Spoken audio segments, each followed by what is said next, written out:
우리 인사 나누겠습니다. 샬롬. 우리 옆 사람에게 인사 나누겠습니다.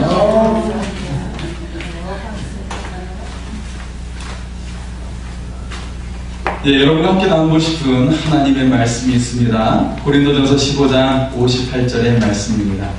그러므로 내 사랑하는 형제들아, 견실하여 흔들리지 말고 항상 주일에 더욱 힘쓰는 자들이 되라.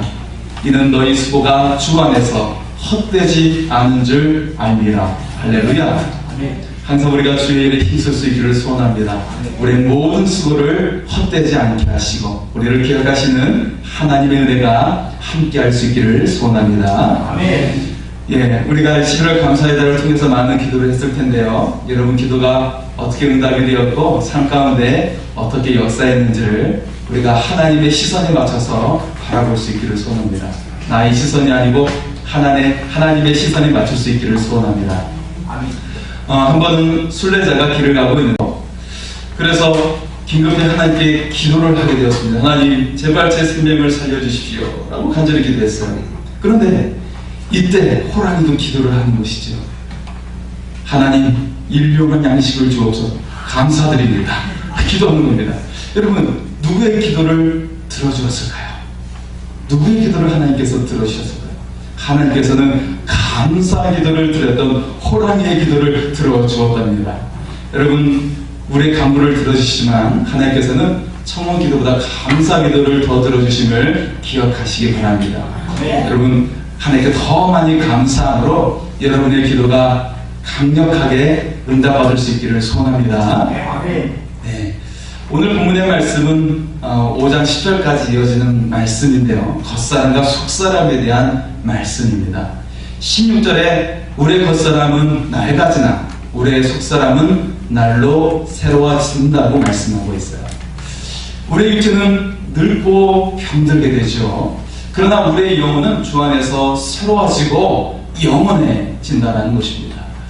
오늘 여러분과 함께 나누고 싶은 말씀은 우리가 얻게 되는 영광에 대한 말씀이에요. 여러분, 이 단어가 얼마나 듣기에도 얼마나 좋습니까? 아주 가슴이 벅차고 아주 설레이는 그런 주제라고 생각을 합니다. 우리가 얻게 되는 영광, 예, 얼마나 가슴 벅찬지 모릅니다. 여러분은 어떤 영광을 받기를 원하십니까? 어떤 영광을 받기를 원하시죠? 예, 출세의 영광을 원할 수도 있고 물질의 영광을 얻을 수도 있고 또 자녀의 영광 그리고 가족의 영광을 원할 수도 있을 것입니다. 만약 출세해서 잘 나가는 사장이 되었다면 어떨까요? 시의원이나 국회의원이나 정치가가 되었다면 어땠을까요? 그리고 자녀가 법관이 되거나 의사나 그리고 사업가로 성공했다면 여러분 어떠시겠습니까? 가정이 모두 건강하고 출세한다면 여러분 어떠시겠습니까? 사랑하는 성도 여러분, 만약 그렇게 성공을 한다고 해도 만약에 그 안에서 서로 다투고 싸우고 갈등을 겪는다면 그것은 참 아주 괴로운 인생이 될 거라고 생각을 합니다. 그리고 천국을 모르고 다른 사람과 경쟁하고 늘 불안해하며 산다면 그리고 그가 아무리 그렇게 해서 잘 나간다고 해도 그의 삶은 천국이 아니라 지옥이 될 것이라고 생각을 합니다. 모든 것을 다 얻고 그의 영혼이 지옥에 간다면 그 모든 것은 아무 쓸모가 없다는 것을 우리는 알아야 합니다. 만약 여러분이 하나님의 형상을 지닌 하나님의 자녀라면 우리는 영생의 영광을 얻을 수 있기를 소원합니다. 우리 한번 옆 사람에게 인사 나눌까요? 당신에게 하나님의 형상이 있습니다. 인사 나눌까요? 당신에게 하나님의 형상이 있습니다. 예, 한 번 더 인사 나눌 때 영생의 영광을 얻으시기 바랍니다. 영생의 영광을 얻으시기 바랍니다. 네, 우리는 영생의 영광을 얻을 수 있기를 소원합니다. 하나님께서 우리에게 주시는 영광이 있어요. 그 첫 번째 영광은 무엇이냐면 만약의 영광입니다. 무슨 뜻일까요? 하나님의 말씀에 만약 순종한다면 받게 되는 영광이요. 주의 말씀에 만약 순종하면 받게 되는 영광인 것이죠. 우리가 11월달 감사의 달, 우리 한 달 동안 감사 축제의 주제로 말씀을 나누고 있어요. 우리는 삶 속에서 여러 가지 감사의 조건으로 하나님께 감사를 하죠. 하나님 이거 주셔서 감사합니다. 이거 응답해 주셔서 감사합니다. 이렇게 해 주셔서 감사합니다. 감사의 조건을 가지고 우리가 감사를 하곤 합니다. 여러분의 삶이 축복의 삶이 되기를 여러분 원하십니까? 축복의 삶이 되기를 원하십니까? 네. 성경은 매우 간단한 축복의 원리를 제시하고 있어요. 하나님의 말씀에 순종하면 천대에 이르는 복을 받게 되고, 불순종하면 3, 4대의 저주가 임하리라 라는 말씀이에요. 사랑하는 성도 여러분, 여러분이 하나님 말씀에 순종해서 영광을 얻는 삶이 될 수 있기를 소원합니다.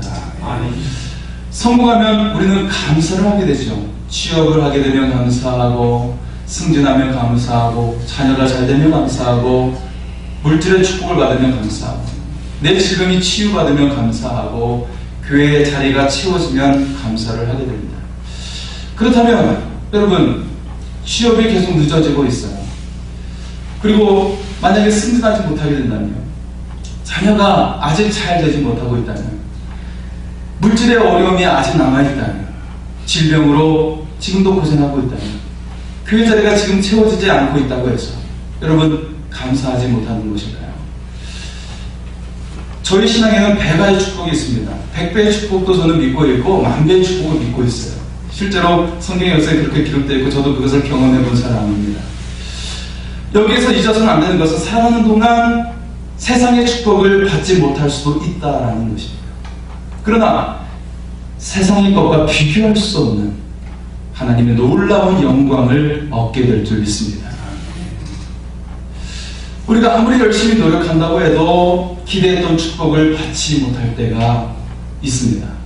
심지어 아무리 주의를 열심히 해도 오히려 고난이 엄습해 올 때가 있는 것을 볼 수가 있어요. 욥기서는 우리의 인생의 고난을 말해주고 있죠. 욥과 4명의 친구들과의 대화를 통해서 온갖 지혜로 이 고난의 문제를 풀어가고 있습니다. 그의 친구들은 세상의 온갖 지혜로 고난의 문제를 풀어가지만 해결을 하지를 못했어요. 심지어 욥은 어떤 사람입니까? 주시니도 여호와시요 거두심도 여호와시니 여호와 이름이 찬송을 받으실지니이다 라고 놀라운 고백을 했던 사람이었습니다. 그런데 욥마저도 그의 그 질병이 짓누르고 계속해서 그 고난이 계속되니까 하나님을 원망하기 시작하는 거예요. 욥마저도 하나님을 원망하기 시작합니다. 그런데 이 욥의 고난이 언제 해결되었을까요? 언제 해결되었을까요? 성경에는 2가지 사건이 등장하는데요. 이 2가지 사건을 통해 욥은 고난에서 갑절의 축복으로 바뀌게 된 줄 믿습니다. 여러분, 이 비결을 배우면 여러분도 하나님의 크신 응답이 임하게 될 줄 믿습니다. 예, 여러분 그 비결을 배우기를 원하십니까? 네, 한 4분은 궁금해하시고요. 네, 자, 여러분의 궁금증을 풀어드리겠습니다. 자, 욥이 인생의 문제가 해결된 그 첫 번째 비결은 무엇이냐면 욥이 먼저 하나님을 만났을 때였습니다. 여기서는 매우 내용이 방대한 서사시로 되어져 있어요. 굉장히 긴 내용이에요. 이게 시로 다 표현되어져 있어요. 시로 표현되어져 있는데 욥과 친구들과 백분 토론보다 더 치열한 난타전이 계속 진행되고 있습니다. 계속 토너먼트식으로 계속 번갈아가면서 난타전이 벌어지고 있어요. 아주 치열합니다. 그리고 그 지혜는 굉장히 뛰어난 지혜를 그들이 다 가지고 있어요. 자, 그런데 38장에 이르렀을 때 드디어 하나님께서 등장하십니다. 그때 여호와께서 폭풍 가운데서 욥에게 말씀하여 이르시되 라고 하면서 38장, 39장, 40장에 이르기까지 하나님께서 말씀을 하시기 시작합니다. 욥의 고난, 욥의 저주가 풀리는 시점은, 그 첫 번째 비결은 바로 하나님을 만날 때였어요. 그런데 고난과 저주가 풀리기는 했지만 아직 욥이 회복되지는 않았습니다. 한 가지가 더 남았던 것이죠. 바로 욥의 인생의 문제가 풀리는 그 2번째 비결이 바로 그가 다투었던 친구들을 위해 중보기도 할 때였습니다. 그때 해결이 됩니다. 무슨 뜻입니까? 우리가 다투었던 사람을 위해 중보기도할 때 해결된다는 것입니다. 내가 원수로 지냈던 사람을 위해 중보기도할 때 비로소 문제가 해결된다는 것입니다. 욥의 친구 엘리바스 빌다 소바를 위해 중보기도할 때 여호와께서 욥을 기쁘게 받으셨다고 말씀하고 있고, 그 다음 이어지는 욥기 40장 10절에 욥이 그의 친구들을 위하여 기도할 때 여호와께서 욥의 공경을 돌이키시고 여호와께서 욥에게 이전 모든 소유보다 갑절이나 주신지라 라고 말씀하고 있습니다. 욥이 그 원수와 같이 다투었던 그 친구들을 위해서 기도하니까 하나님께서 그를 기쁘게 받으셨어요. 그리고 욥의 공경을 하나님께서 돌이키시고 욥에게 이전보다 갑절의 축복을 부어주셨다는 것입니다. 이 하나님의 축복이 여러분에게 임하기를 소원합니다. 아멘. 사랑하는 성도 여러분, 저는 계속해서 여러분에게 거듭 용서하라고 이야기하고 있어요. 그가 용서를 구했기 때문에 용서하기, 그런 말이 아니라 하나님께서 우리를 먼저 용서해 주셨던 것처럼 우리도 그들을 용서해야 된다는 것입니다. 그냥 무조건 우리는 용서하고 용납해야 한다는 거예요. 용서가 누구를 위해서 하는 것일까요? 그 사람을 위해서요? 아닙니다. 바로 여러분 자신을 위해서 용서하는 것입니다. 아멘.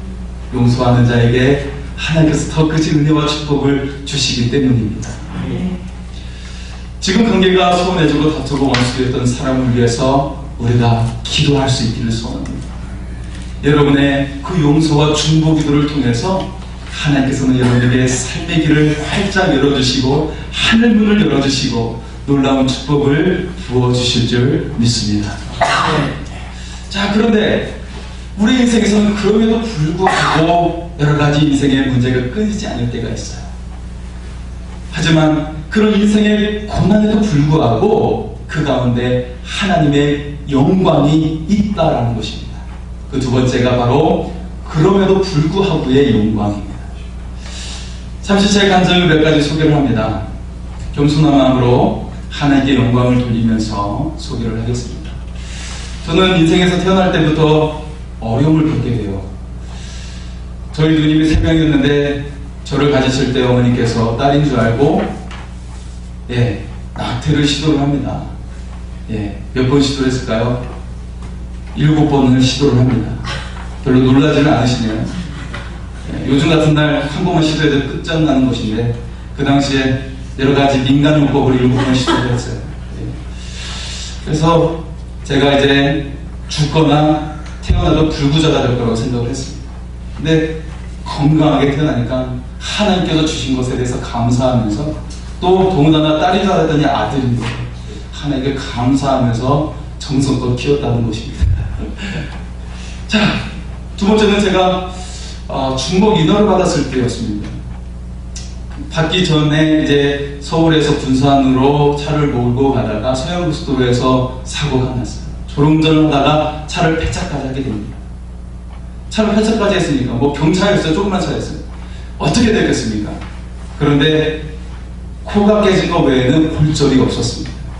저는 하나님께서 삶의 기회를 한 번 더 주셨다고 생각하면서 이전과 다른 삶으로 하나님께 더 헌신하고 하나님께 새로운 삶을 통해 영광을 드리고자 했습니다. 하나님께 감사했죠.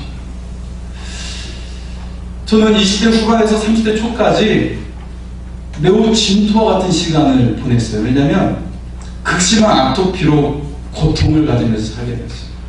아토피가 너무 심해서 잠을 1시간도 정말 이룰 수가 없는 거예요. 1시간도 잠을 잘 수가 없어요. 계속 막 몸을 계속해서 그렇게 됩니다. 완전히 진물이 나고 피가 나고 그 다음에 진물이 나죠. 피가 난 다음에 진물이 나요. 저는 사람을 대할 수 없었고 몰골이 굉장히 비참했습니다. 그래서 우울증이 같이 오게 됩니다. 당시 저는 뭐 결혼은 그냥 자녀도 생각할 수가 없었어요. 저는 포기했습니다. 그런데 앞서 교통사고가 있은 후에 저의 믿음이 달라지기 시작했어요. 그때 받은 하나님의 말씀이 이사야 58장 8절과 9절의 말씀입니다. 그리하면 내 빛이 새벽같이 비칠 것이며 내 치유가 급속할 것이며 내 공의가 내 앞에 나고 여호와의 영광이 내 뒤에 호위하리니 내가 부를 때는 나 여호와가 응답하겠고 내가 부르짖을 때는 내가 여기 있다 하리라. 할렐루야. 제가 이 말씀을 받고 아멘하고 받았을 때 여러분 아토피가 깨끗하게 치유된 줄 믿습니다. 아멘. 그래서 그 다음에 제가 결혼을 하게 됐다는 거 아니겠습니까? 하나님께 모든 영광을 드립니다. 함께 영광의 박수 드릴까요? 한 가지만 더 소개를 하면 아내가 둘째 아기를 가졌을 때 6주째가 되었을 때 신생아 검사 결과가 나왔어요. 병원에서 다운증 혹은 고이용도인이 낙태를 권유하는 겁니다. 저희 부부는 하나님께서 주셨으니 우리가 책임지겠다고 고백을 했습니다. 그렇게 다짐하면서 아이를 키웠어요. 하나님께서 맡겨주신 자녀가 자기가 있다 할지라도 책임을 다하겠다는 그런 믿음이었습니다. 그리고 10개월이 지나고 아기가 나왔을 때 어떻게 되었을까요? 둘째 아이가 어떻게 되었을까요? 여러분이 아는 것처럼 하나님께서 우리를 국민이 여기셨던지 건강하게 태어나게 하셨습니다. 실제로 병원에서 그런 권유를 받으면 낙태하는 사람들이 있어요. 자, 그런데 이런 일만 하나님께 영광이 되는 것일까요? 이런 것만 하나님께 영광이 되는 것일까요?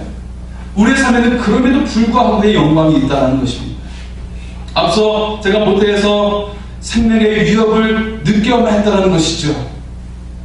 그 모태에서 얼마나 정말 고통스럽고 갈등이 심했겠습니까? 그리고 자동차 사고를 겪으면서 차를 폐차해야만 했습니다. 입원을 해야만 했습니다. 그럼에도 불구하고 하나님께 감사했다는 것이죠. 아이가 다운증후 고위험도가 나왔을 때 하늘이 무너져 내렸습니다. 그럼에도 불구하고 모든 상황을 받아들이는 믿음을 가지고 하나님께 나아갔습니다. 저희 어머니 은수를 불가능했던 질병이 고침을 받은 적이 있었어요. 그때 그 절망 가운데 지푸라기도 잡으시려고 하나님께 금식하며 기도했을 때 둘째 날에 하나님의 음성이 들려와가지고 그 하나님의 성경 말씀을 가르쳐 주시는 대로 읽을 때에 치유가 일어났어요. 그래서 의사들이 깜짝 놀게 되었죠. 그런데 제가 대학교 1학년 때 어머님은 간암에 걸리시게 되었어요. 첫 번째 의사가 오진에서 잘못 건드려서 확산이 되었습니다. 그런데 하나님께서 전혀 예상치 않은 은혜를 준비하고 계셨습니다.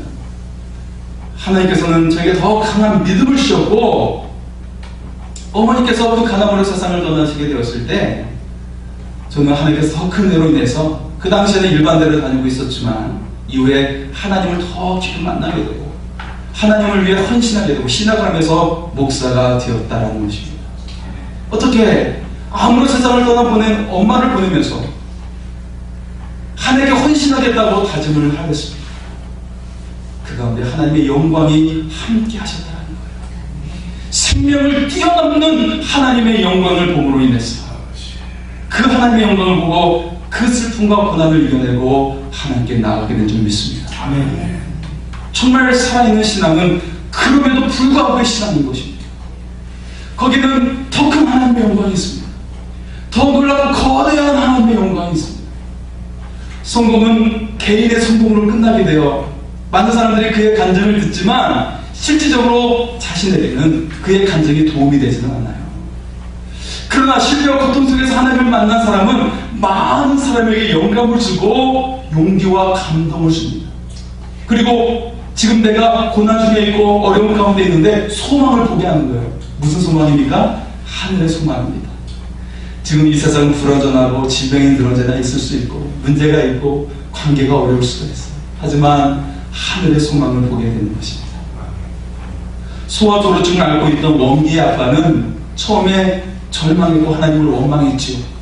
그러나 하나님을 새롭게 만나고 그에게 하나님은 말씀하셨어요. 원기를 통해 하나님께서 행하시고자 하는 뜻을 이루기 위해서 그에게 질병을 남겨주셨음을 알게 되었어요. 물론 그것을 그 말씀을 받기까지 시간이 많이 필요했습니다. 이후 원기와 함께하는 하루하루의 시간을 매일같이 감사하며 보내게 되었습니다. 그리고 이후 불치병 아이들을 위한 재단이 설립되었고 이를 위해서 일하는 아빠요 목사로 그는 활동을 하게 되었다는 것입니다. 더 많은 사람들을 위해 봉사하는 그런 아빠가 되었다는 거예요. 6가지 흉병으로 태어난 은총이 아빠는 좋은 직장도 잃고 남은 돈을 쓰고 빚에 시달리게 되는 그런 고통 가운데 놓이게 되었어요. 그는 그 가운데서 운동장을 뛰었고, 그리고 초령의 3종 경기에 나가게 되었고, 그리고 기금이 모아지게 되었습니다. 이 일은 계속되고 우리나라 최초 어린이 처활병원을 설립하는 계기가 되는 하나님의 놀라운 은혜가 임하게 된 줄 믿습니다. 그래서 이 땅에는 수만 명, 수십만 명의 그런 아이들이 그 재활병원에서 재활의 그 치료를 받고 회복되는 지금 은혜가 임하게 된 줄 믿습니다. 김태훈이라는 의사는 서울대 의대를 우수한 성적으로 졸업을 했습니다.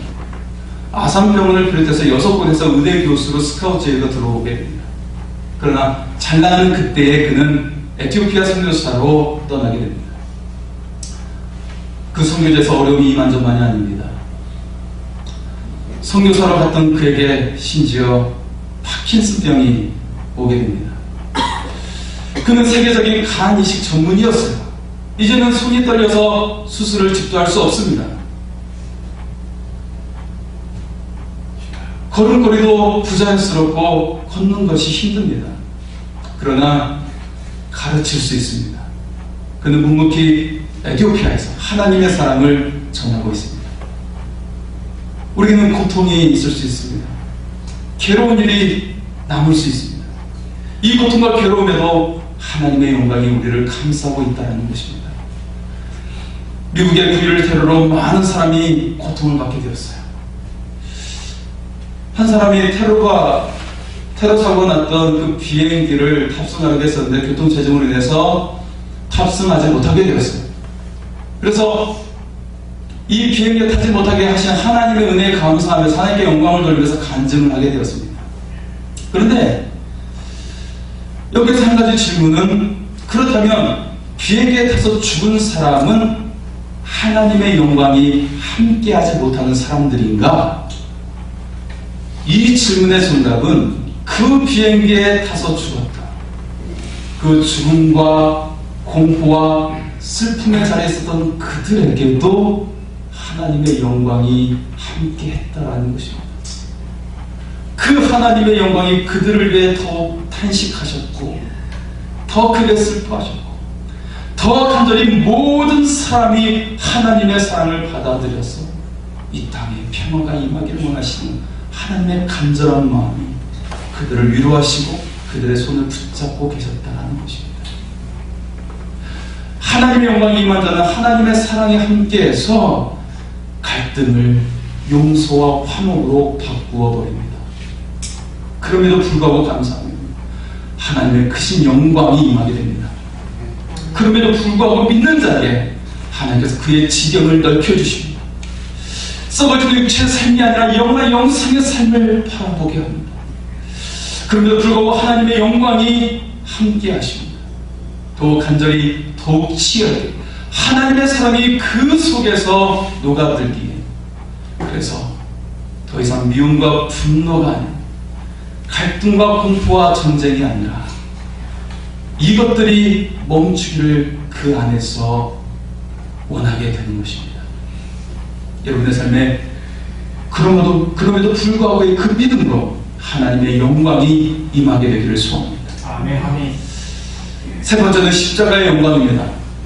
우리는 하나님의 축복을 기대하면서 교회를 봉사하기도 하고 또 헌금을 내기도 합니다. 분명 하나님의 축복이 있습니다. 그러나 주를 위해 살아도 계속해서 고난과 어려움이 올 수 있습니다. 김태호 선교사님처럼 헌신했지만 파킨슨병이 와서 어려움을 겪을 수 있고, 목사였던 원기의 아빠처럼 원기가 소아조류증이라는 불치병에 걸릴 수도 있습니다. 주님은 요한복음 12장 23절에 인자가 영광을 얻을 때가 왔도다라고 말씀하고 있습니다. 주님이 얻게 될 영광이 무엇입니까? 그 다음 절인 24절에 보면 내가 진실로 진실로 너에게 이르노니 한 알의 밀이 땅에 떨어져 죽지 아니하면 한 알 그대로 있고 죽으면 많은 열매를 맺느니라. 주님의 영광이 무엇입니까? 바로 한 알의 밀알, 곧 십자가의 영광인 것입니다. 그리고 그 십자가의 열매는 바로 여러분입니다. 여러분이 바로 주님의 십자가의 열매입니다. 주님도 십자가의 고통을 피하고 싶으셨습니다. 그러나 겟세마네 동산에서 하나님을 향해 부르짖으며 기도하면서 그 땀이 피가 되어 쭉쭉 흘렀을 때 하나님 그 속에서 하나님의 마음을 부어주셨습니다. 그리고 우리 한 사람 한 사람이 갖게 될 그 구원을 바라보시면서 주님은 그 십자가의 희생으로 골고다의 언덕길을 올라가셨습니다. 주님의 제자들은 요한을 제외하고 모든 제자가 순교를 받게 됩니다. 물론 요한도 심한 고문을 받고 수많은 고생을 감당했습니다. 사랑하는 성도 여러분, 주를 위한 고난을 하나님께서 결코 잊지 않으십니다. 헛되게 하지 않으십니다. 주님은 주를 위해 고난받는 자들에게 분명하게 말씀하십니다. 기뻐하고 즐거워라. 하늘에서 너희의 상이 크니라. 수많은 신앙의 선배들은 주를 위해 고난받는 것을 영광으로 여기셨습니다. 그래서 그들의 그 고난으로 인해서 우리가 하나님을 정말 편하게 믿고 있는 것입니다. 십자가의 영광을 바라보시기 바랍니다. 고난 중에도 기뻐하며 즐거워하시기 바랍니다. 하늘에서 큰 상을 내려주실 것입니다. 마지막으로 영원한 영광이 있습니다. 신명기 5장의 신명기 말씀을 통해서 십계명을 주신 하나님께서는 주의 말씀에 순종하는 자에게 천대의 복을 주시겠다고 말씀을 하고 계시죠. 이 복은 하나님을 믿는 구원의 복을 말하는 것입니다. 그것이 바로 첫 번째 복이고 두 번째 복이 있는데 그것은 바로 생명을 얻고 번성하게 되는 축복입니다. 그래서 너희 떡반죽이 복을 받고 너희 포도원이 복을 받고 너희 가축이 번성해지고 너희 자손이 번성해질 거라고 그렇게 축복하고 계십니다. 그런데 이 말씀의 의미를 우리가 깊이 새길 수 있기를 바랍니다. 이 말씀은 주의 말씀을 따를 때 이 모든 것을 더하시겠다는 것입니다. 예수님은 이 말씀에 대해서 너희는 먼저 그의 나라와 그의 의를 거라. 그러면 이 모든 것을 너에게 더하시리라 라고 말씀하십니다. 이 말씀은 사실 우선순위를 말하고 있는 것입니다. 너희 삶의 모든 가치를 하나님의 나라를 위해서 하나님의 영광을 위해서 하라는 것입니다. 이를 위해 번성하게 해주시고 너희 삶 가운데 세속적인 성공도 허락해 주시겠다는 것입니다. 오늘 16절의 말씀의 원어적인 의미는 육체에 속한 모든 것은 계속 낡아지나 우리의 영혼은 계속해서 새로워진다라는 말씀입니다. 여러분이 밥을 왜 드시게 됩니까? 식사를 왜 드시게 되는 것이죠? 살기 위해서 드시는 것이죠. 그런데 우리가 밥을 많이 먹으면 먹을수록 어떻게 돼요? 나이도 같이 먹어서 어디를 향해 가게 됩니까? 죄송하지만 젊어지는 것이 아니고요, 더 낡아지게 되는 것입니다. 그죠? 우리의 육체는 살기 위해서 밥을 많이 먹게 되지만 밥을 많이 먹을수록 우리의 육체는 낡아지게 되는 것입니다. 하지만 우리가 영혼의 양식, 하나님의 말씀을 먹으면 우리의 영혼은 날마다 새로워질 줄 믿습니다. 하나님께서는 이 땅에서 우리의 기도를 반드시 들어주십니다. 그러나 우리는 이 세상에서 낙을 들이며 살아가는 존재가 아닙니다. 세상은 우리의 육체와 함께 망하기 때문이에요. 내 육체가 망하면 우리는 하나님 나라에 들려가게 되는 것입니다. 오늘 말씀에 이어지는 뒤의 말씀에 5장 1절에 보면 우리의 장막집 곧 우리의 육체가 무너지면 하늘에 있는 영원한 집이 우리에게 있다고 말씀하고 있습니다. 바로 우리는 이 육체와 함께 망하는 존재가 아니라 하늘의 소망을 두고 하늘에서 얻게 되는 영원한 집을 바라보며 나아가는 존재라는 것입니다. 우리는 영원한 영생을 향해 살아가는 존재입니다. 영원한 삶을 위해 이 땅에서도 우리는 선한 일을 행하고 이 세상을 아름답게 만들어가는 존재입니다. 그래서 뜻이 하늘에서 이룬 것처럼 땅에서도 이루도록 우리는 생명의 복음을 증거하고 선한 일을 계속 해야 하는 것입니다. 이처럼 주의 나라와 영원한 삶을 향해 나아가는 하나님의 영광의 날이 여러분에게 임할 수 있기를 소원합니다. 이 말씀을 생각하며 같이 찬양할까요? 주님, 주의 말씀에 순종함으로 주님의 영광이 임하게 하소서. 또한 그럼에도 불구하고 고통 속에서도 주님의 영광이 함께 있게 하소서. 십자가 영광, 영원한 영광을 향해 나아가게 하소서. 그 고백으로 같이 찬양하겠습니다.